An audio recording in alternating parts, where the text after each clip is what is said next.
하나님 말씀 사도행전 16장 11절에서 21절의 말씀입니다. 사도행전 16장 11절에서 21절의 말씀, 우리 한 목소리로 같이 읽겠습니다. 시작. 우리가 드로아에서 배로 떠나 사모드라게로 직행하여 이튿날 네아폴리로 가고 거기서 빌립보에 이르니 이는 마게도냐 지방의 첫 성이요 또 로마의 식민지라. 이 성에서 수일을 유하다가 안식일에 우리가 기도할 곳이 있을까 하여 문밖 강가에 나가 거기 앉아서 모인 여자들에게 말하는데 두아디라시에 있는 자색옷감 장사로서 하나님을 섬기는 루디아라 하는 한 여자가 말을 듣고 있을 때 주께서 그 마음을 열어 바울의 말을 따르게 하신지라. 그와 그 집이 다 세례를 받고 우리에게 청하여 이르되 만일 나를 주 믿는 자로 알거든 내 집에 들어와 유하라 하고 강권하여 머물게 하니라. 우리가 기도하는 곳에 가다가 점치는 귀신 들린 여종 하나를 만나니 점으로 그 주인들에게 큰 이익을 주는 자라. 그가 바울과 우리를 따라와 소리질러 이르되 이 사람들은 지극히 높은 하나님의 종으로서 구원의 길을 너희에게 전하는 자라 하며 이같이 여러 날을 하는지라. 바울이 심히 괴로워하여 돌이켜 그 귀신에게 이르되 예수 그리스도의 이름으로 내가 네게 명하노니 그에게서 나오라 하니 귀신이 즉시 나오니라. 여종의 주인들은 자기 수익의 소망이 끊어진 것을 보고 바울과 실라를 붙잡아 장터로 관리들에게 끌어갔다가 상관들 앞에 데리고 가서 말하되 이 사람들이 유대인인데 우리 성을 심히 요란하게 하여 로마 사람인 우리가 받지도 못하고 행하지도 못할 풍속을 전한다 하거늘. 아멘. 오늘 말씀의 제목은 어떤 상황 속에도 선포되는 복음이라는 제목으로 말씀을 나눕니다. 바울과 일행들은 이제 하나님께서 환상을 통해서 마게도냐로 부르신다라는 사실을 깨닫게 되었죠. 그래서 이제 마게도냐 지방을 향해서 이제 배를 타고 이제 가게 됩니다. 이제 주요 도시를 향해 가게 되는데요. 그들은 먼저 11절에 보시면 먼저 에게해 북쪽과 드로아라는 곳에서 북서쪽 방향으로 사모드라게 산으로 이루어진 섬인데요. 이 사모드라게로 향하게 됩니다. 그리고 그들이 배로 그곳까지 가는데 얼마 걸렸습니까?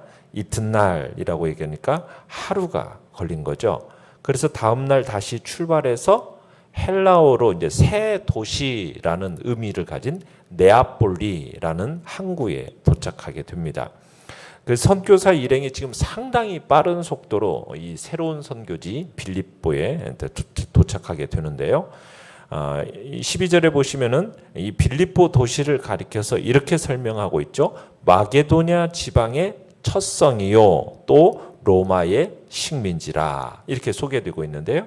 이 빌립보라는 도시는 풍부한 구리와 금광으로 인해 가지고 고대로부터 정착지가 되었었고요.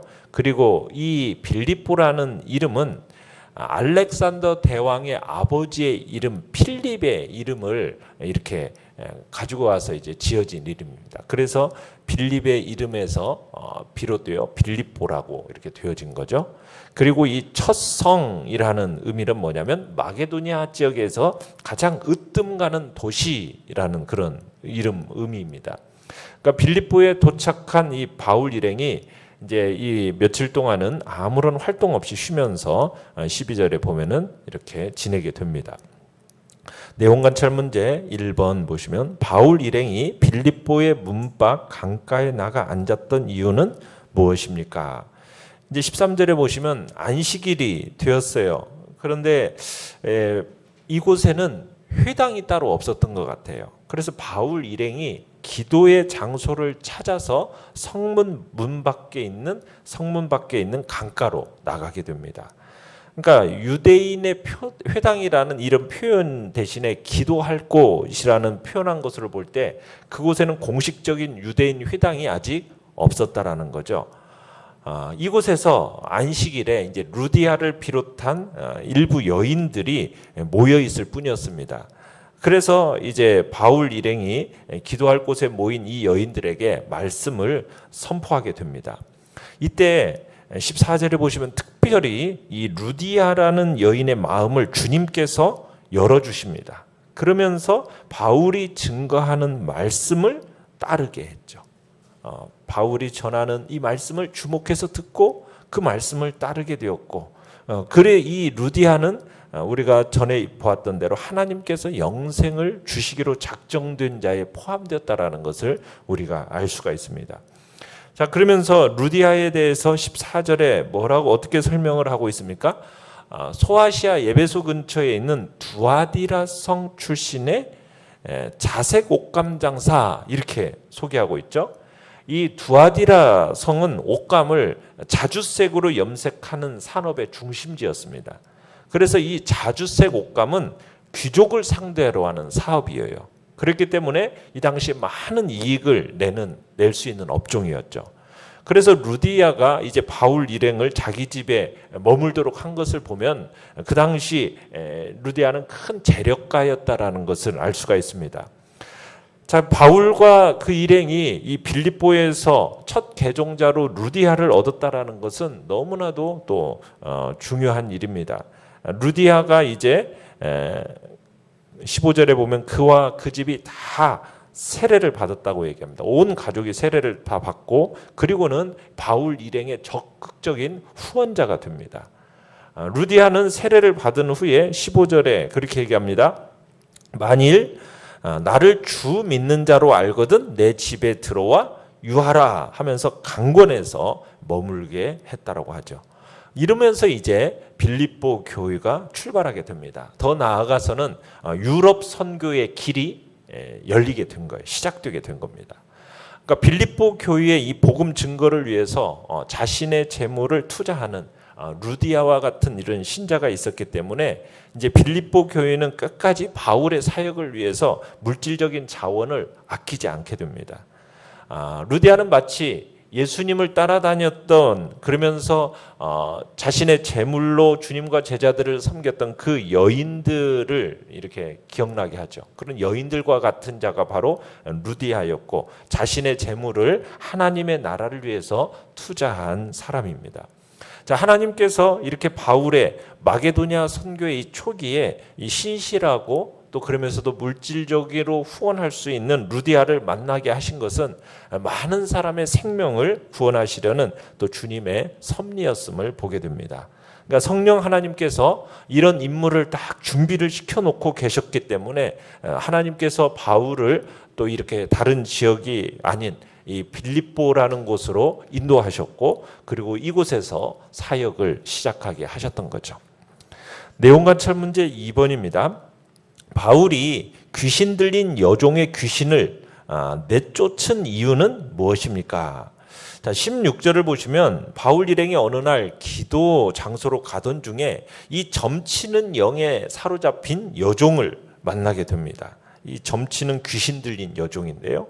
당시 이곳 사람들은 이 여자를 굉장한 사람으로 생각했던 것 같아요.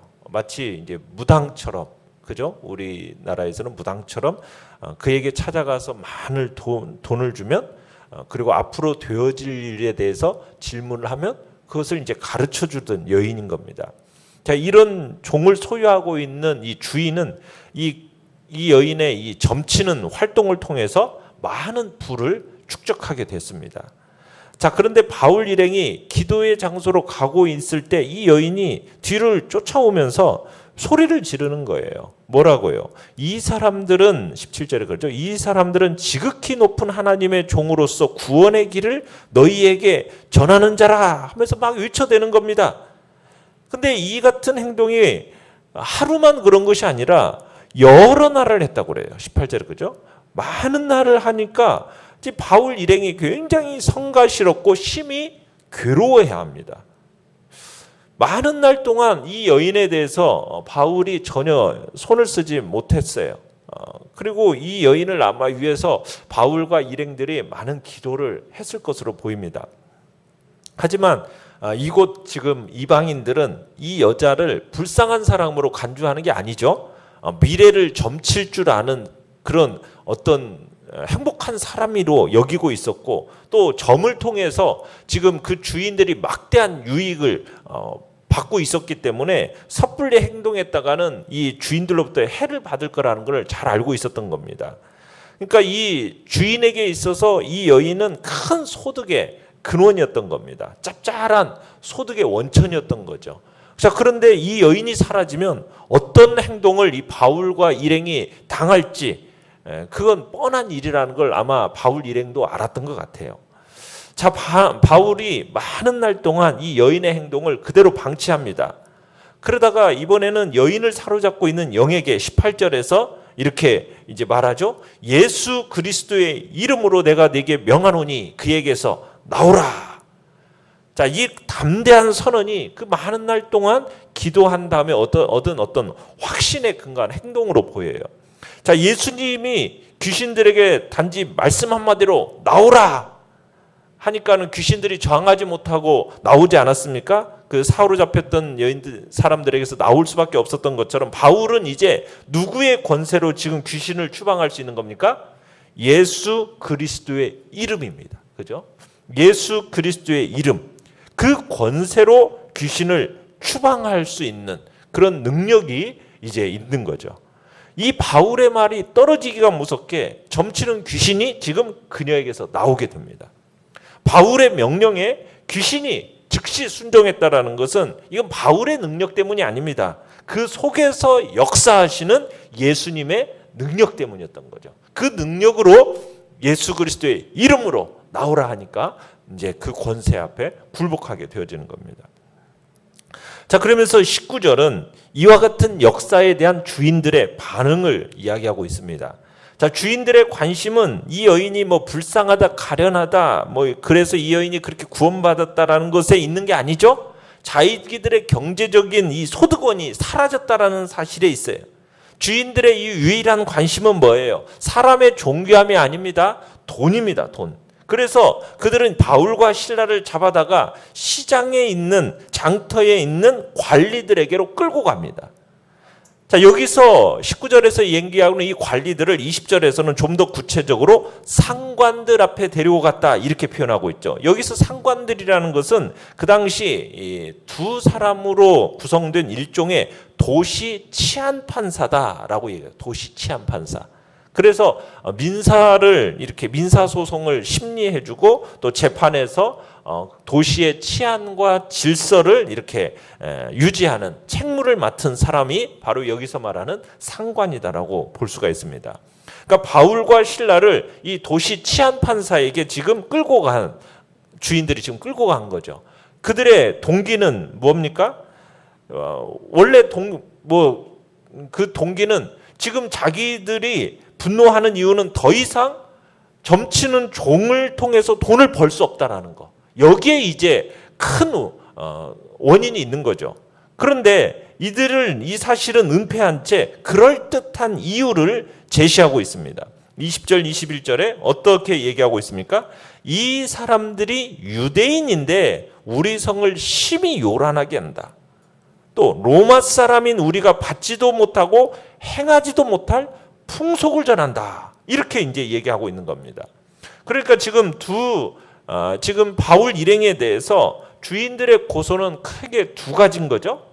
로마 식민지인 이 빌립보의 치안을 혼란스럽게 한다. 하나는 정치적인 범죄와 그리고 로마인들이 받아들이거나 실천하기 합당치 않은 관습, 풍습을 지금 풍속을 전파한다 하는 종교적인 범죄. 그러니까 정치적인 범죄, 종교적인 범죄. 이것과 이렇게 이제 하면서 지금 정치적인 고발과 관련해 가지고 주인들이 지금 이 바울 일행을 유대인들로서 우리 곧 로마인들의 도시를 지금 극히 혼란에 빠뜨리고 있다. 이렇게 주장을 하고 있는 겁니다.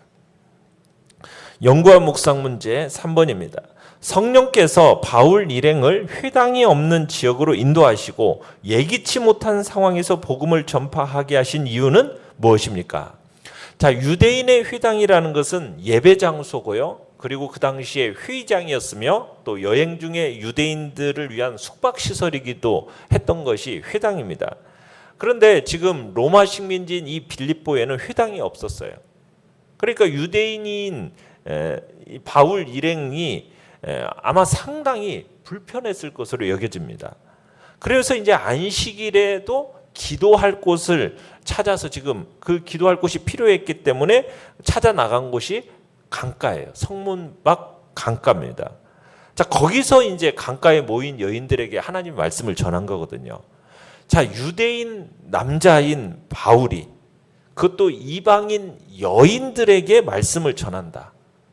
그러면서 이방인 여인 루디아가 믿고 온 집안이 세례를 받다. 그리고 바울 일행을 그들이 영접했다. 이 모든 것이요, 다 기적과 같은 일입니다. 어떻게 보면 이 복음의 능력이라는 것이 단지 그냥 유대인의 회당에서 말씀을 듣고자 모인 사람들에게만 발휘되는 게 아니다라는 것을 보여주기 위해서 지금 성령께서는 바울 일행을 회당이 없는, 유대인이 아닌 그런 지역으로, 유대인이 거의 없는 거죠. 그런 회당이 없는 지역으로까지 하나님께서는 인도하고 계셨고, 그곳에서도 하나님을, 예수 그리스도를 믿고 영생을 주기로 작정된 자들이 있다라는 사실을 하나님께서는 보여주고 계시는 겁니다. 그래서 우리는 그리스도인으로서 이제 우리의 허락된 삶의 모든 자리에서 복음을 전파하며 살아야 함을 우리에게 가르쳐주고 계시는 겁니다. 그냥 예수 믿는 사람들이 모여 있는, 아니 어떤 또 진리에 대해서 관심이 있는 어떤 유대인의 회당만이 아닌, 하나님께서는 그렇지 않은 모든 곳에 주님을 믿을 만한 영생을 얻기로 작정된 사람들을 하나님께서는 곳곳에 놓아주셨기 때문에 우리에게 허락된 삶의 모든 자리에서 복음을 전해야 되는 것이 마땅함을 우리에게 가르쳐주고 있는 겁니다. 느낀 점 4번입니다. 강가에 모인 이방 여인들과 지나가는 길에 만난 귀신 들린 여종에게 구원의 은혜가 임하는 것을 보며 무엇을 느낍니까? 자, 복음을 전하는 것은 우리지만 그 결과를 책임지시는 분은 하나님이시다라는 것을 우리가 느끼게 되죠. 우리가 할 일은 최선을 다해서 복음을 전하면 되는 것입니다. 그 뒤의 결과는 하나님이 책임지시는 겁니다. 열매를 거두는 것은 하나님의 주권에 속한 일입니다. 우리가 해야 할 일은 복음을 전하는 거죠. 그러면 하나님께서 택하신 자를 그 마음을 열어서 복음을 듣고 하나님께서 회심케 하시는 겁니다. 오직 하나님만이 사람의 마음을 변화시킬 능력과 권세가 있기 때문입니다. 그렇기 때문에 우리는 열매에 대한 걱정을, 이것을 내가 통해서 어떤 열매가 있을 건가 없을 것인가, 이것을 고민할 게 아니라 내가 해야 할 일, 열심히 전도하고 그 전도한 사람에게 하나님의 말씀을 가르치는 것, 이게 이제 우리가 해야 할 임무라는 거죠. 그 다음은 누가 하실 일입니까? 하나님이 하실 일이라는 거죠.